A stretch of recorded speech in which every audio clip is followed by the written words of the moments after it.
Assalamualaikum warahmatullahi wabarakatuh. Alhamdulillahi rabbil alamin. Wassalatu wassalamu ala sayyidina Muhammadin wa ala ali sayyidina Muhammadin. Allahumma salli ala sayyidina Muhammadin wa ala ali sayyidina Muhammadin. Ayyuhal hadirun ittaqullaha haqqa tuqatih wa la tamutunna illa wa antum muslimun. Amma ba'du faqala ta'ala walau kunta faddan ghalidul qalbi lan faddu min hawlik. Al-ayat sadaqallahu alaihi. Hadirin rahimakumullah, puji sanggakeun kadat Rabbul Izzati kumaoskeun alhamdulillahi rabbil alamin. Salawat kali kaula jengan sanggakeun ka junjunan urang sadayana nyatana habibana wa nabiyana Muhammad sallallahu alaihi wasallam kumaoskeun Allahumma sholli ala sayyidina Muhammadin. Tehilap ka kulawargana sahabatna tabi'in tabi'atna tugdugikeun ka urang sadayana pamugi diangkeun salaku umatna oge kenging syafaatul ummati mantena. Amin ya Allah ya rabbal alamin. Hadirin rahimakumullah, manusia kumelendang di alam dunia, di alam pawanangan ieu dina nyang hareupan kodo irodat Allah, kodo irodat Allah anu alus atawa anu goreng. Nu alus contohna seperti kagembiraan, kasenangan, kabahagiaan.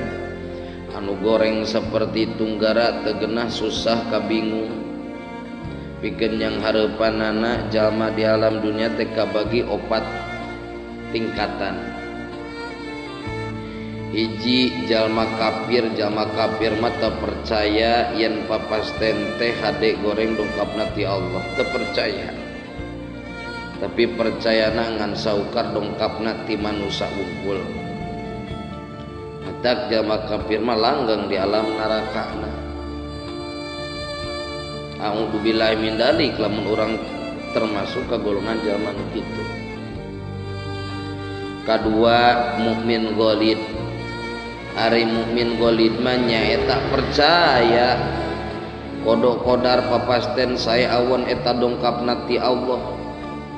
Ngan eta jalma can bisa nyerepkeun kana hate dudikeun ka rasa. Sehingga lamun menang papasten nu alus tara syukur. Lamun memenang papasten anu goreng tara sabar. Walau kunta faddan ghalidan qalbi la faddu min khalik. Lamun anjeun boga sifat heuras tur hate kasar, tangtu maranehna ngajareuhan anjeun. Allah bakal ngajauhan. Jadi eta mah tara syukur jeung tara sabar. Mubarak tilunya eta mukmin ghafil.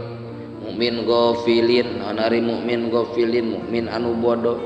Kumaha nyang hareupanna mukmin ghafilin teh?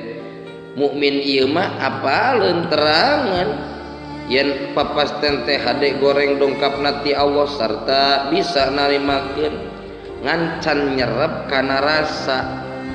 Ngan ukur nyerep kana hate can jadi rasa. Ari mukmin ghalid mah teu nyerep kana hate-hate acan. Ari mukmin ghafilin mah nyerap kana hate cuman can dugikeun kana rasa.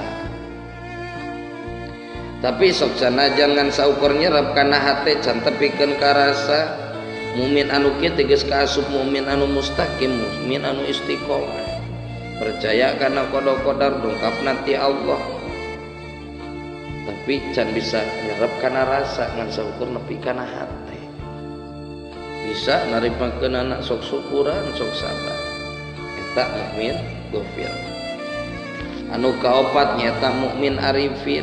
Ari mukmin arifin nu kumaha nyaeta manusia anu sakumaha disebatkeun dina hukum. Dina hukum aturan, dina kitab hikam nyandakna. Wurudul faqati a'yudul muridin. Kumaha sikapna jalma anu arifin. Dina yang hareupan papasten ti Allah hade goreng ku jalma arifin yakin ti Allah osok syukuran osok sabar nyerap kana hate tug dugikeun ka rasa.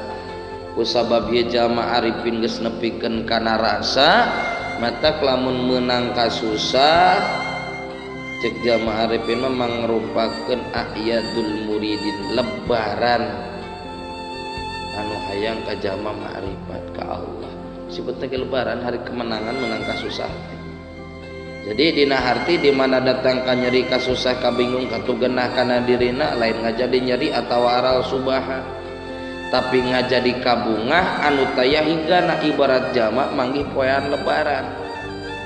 Nah geuning arifin mah bisa seperti kitu, bisa malikeun kaayaan anu senang jadi bingung, anu bingung jadi senang, kabingung teh jadi senang ku arifin mah. Jadi aya datang maka bingung galaka disebut lebaran. Jawaban arifin aya 4 rupa. Nah, katugenah kasangsaraan bisa jadi senang. Lebaran hari kemenangan. Kusabab jalma arifin yang hareupan ku 4 perkara. Hiji ingkito hartina megatkeun diri ti makhluk nu jadi harti megatkeun diri ti makhluk teh naon anu datang ka diri urang sanajan dicarekan dihina ku batur ngayakinkeun usik malikna batur biwir ngomong gerakna letah jalma atapi batur ka urang eta teh atas izin Allah sareng Allah keur mamatahan manehanana jalma mangan saukur wasilah atanapi cukang lantaran. 2 jalma arifin mah disikapin nate ku takwidun seren diri ka Allah. Maksud seren diri ka Allah teh kumaha? Alladzina idza asabathum musibatun qalu inna lillahi wa inna ilaihi rajiun. Jalma arifin mah lamun katipaan musibah nah bisa senang da sok gancang. Di mana-mana menang musibah kancang ku jalma arifin mah dibalikeun ka Gusti nun Gusti ieu dongkap ti Gusti abi nyanggakeun ka Gusti. Naon sababna da ngayakinkeun yen dirina la haula wala quwata illa billahil aliyil azim. Teu aya daya teu aya upaya angin pitulung Allah Subhanahu wa taala. Ge Gusti anu mulak malikna diri awal tak sejak abdi sejak sumeren ka Gusti dina hal kamusibatan. Tak jalma anu arifin mah dibalik takwidun seren sumeren ka Allah diantarana daldi innalillahi wa inna ilaihi rajiun. Terus tarepas ngadoa jalma anu arifin mah contoh seperti Rabbana la tujigh qulubana ba'da idh hadaitana wa hab lana min ladunka rahmatan innaka antal wahhab. Duh Gusti Pangeran abdi sadaya mugi Gusti ulah nyasarkeun kana hate abdi sadaya sabada Gusti masihan pitulung sareng mugi Gusti masihan rahmat ka abdi sadaya ti pihak Gusti jeung Gusti zat anu seueur nasehatna. Hadirin rahimakumullah. Kalau ide doana jamaah arifin mah Rabbana afrik alaina sabran wa sabit aqdamana wangsurna alal qaumil kafirin. Duh Gusti Pangeran abdi sadaya mugi Gusti naplokeun kasabaran ka abdi sadaya sareng mugi Gusti netepkeun kana suku abdi sadaya sareng mugi Gusti nulungan ka abdi sadaya kanggo ngelekeun jalma-jalma kafir eta jalma arifin.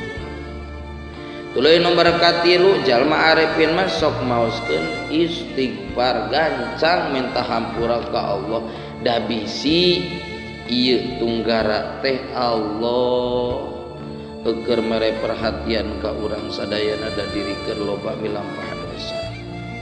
4 jalma arifin mah tara leupas tina ngadoa tak kasusah jadi kasenang nu senang mah harian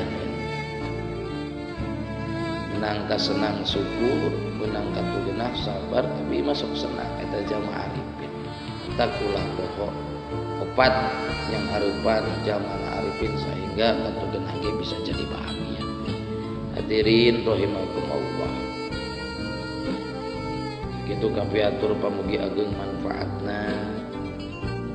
Saya nanti Allah mutlak kesalahan diri pribadi.